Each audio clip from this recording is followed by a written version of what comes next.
Mārtiņa Beķereja – latviešu ģimenes uzņēmums jau 3. paaudzē, kas uzņēmies šo izaicinājumu saglabāt un nodot nākamajām paaudzēm Latvijas konditorijas receptes un tradīcijas. Mārtiņa Beķereja ir Latvijas senākais konditorijas tīkls. Kopā jau ir 8 Mārtiņa Beķerejas, kuras visas atrodas Rīgā. Mārtiņa Beķerejas produkcijas galvenās vērtības ir un paliek nemainīgas. Dabīgas izeivielas un svarīgi, ka viss tehnoloģiskais process notiek katrā beķerejā uz vietas. No produktu piegādes līdz krāsnī.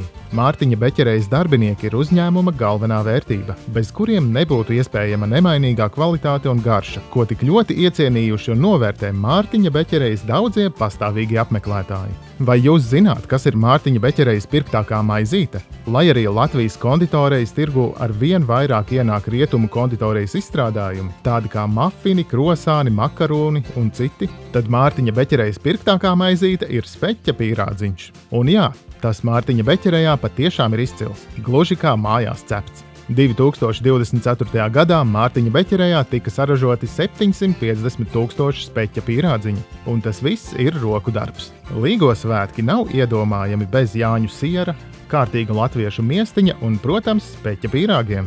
Ja arī tev ir doma vasaras saulgriežos likt galdā speķa pīrādziņus un citus konditorijas gardumus, tad to visu vari pasūtīt Mārtiņa Beķerejā. Dari to laicīgi, jo mēdz gadīties, ka pasūtījumu ir tik daudz, ka visiem var nepietikt.